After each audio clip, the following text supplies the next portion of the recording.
Now, 3 months ago, Michelle Heaton received some news that would change the lives of her and her family forever. I'm going to be joined by Michelle and Dr Hilary in a moment, but first, here's her story.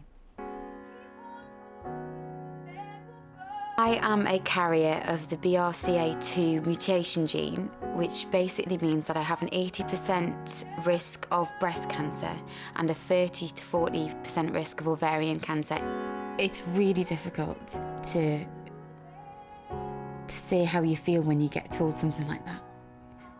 Because when you look at your husband and he's getting clearly upset, and then you look at your little baby who's laughing and giggling and she's non-aware of anything, you just feel things crumbling around you. If I go, will Hugh find somebody else? And I know it's like an awful thing to think, but the last thing you want to do is have your little baby not without a mum. So I almost give my husband permission to find somebody else if anything ever happened, because I'd want her to have a mum.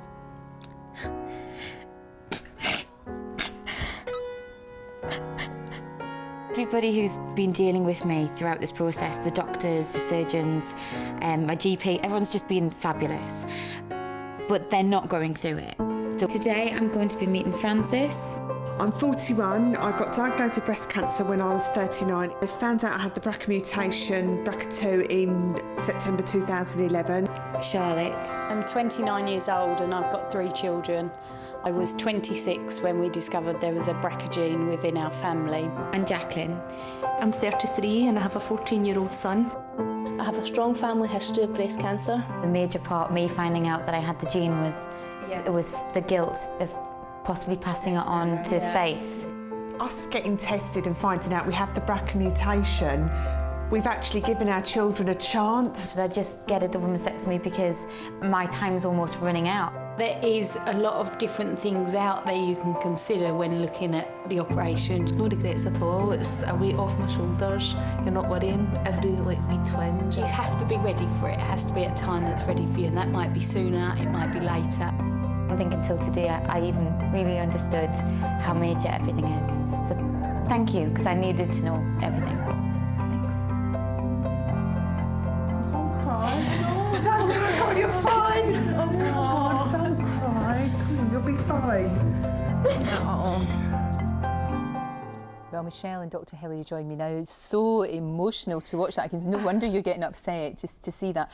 I think that's extraordinary what you've gone through. Did it help you though, talking to those ladies who've been through it themselves? Oh, absolutely. Those ladies are totally inspirational to me. They were amazing, and I was just saying to Dr Hilary, I was surprised at how young they were when they had made the decisions to have the operations. Yeah. Because I'm 33 and I thought that I was quite young to find out and make the decisions, but they were in their 20s. And for me, meeting them was really informative, and I didn't really had come to grips of how severe things could progress having the gene until speaking to them. So I'm really, really lucky that I got the chance to speak to the girls. Very tough. But on a positive note, at least you're well armed. You know, you've got a lot of information now. You know that your chances of developing cancer are high, but you can actually do something about that.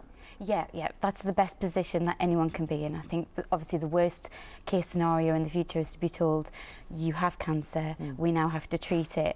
I'm a fortunate position that I'm being told you have an extremely high chance of cancer and we can do X, Y and Z to help prevent it. So that's what I'm looking into now. A massive decision for you to take, you know, to have ovaries removed, to have to have the double mastectomy.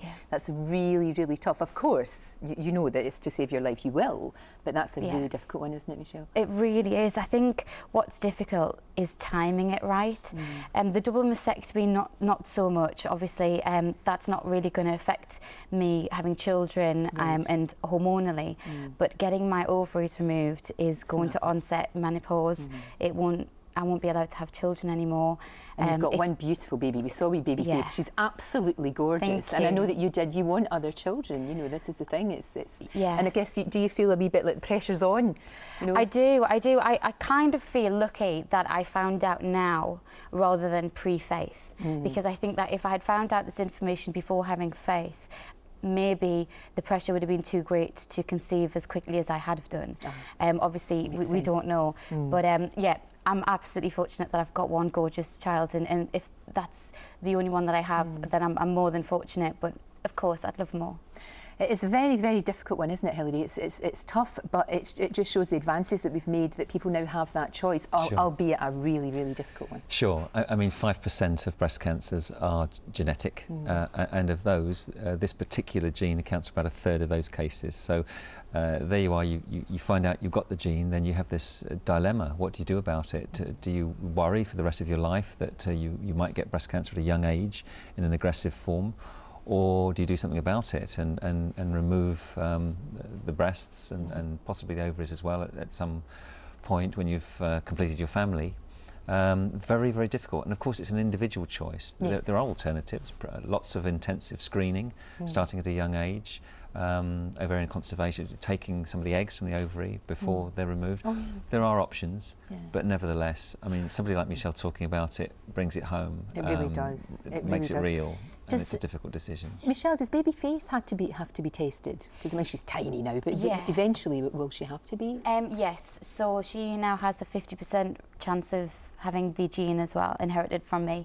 So I believe when she's 18, she will then be legal to be genetically tested. So as far as I'm aware, she'll get a automatic letter from the genetics department in London saying that I am a carrier, and she has the choice to be tested, the same way that I got the letter when my dad had the gene.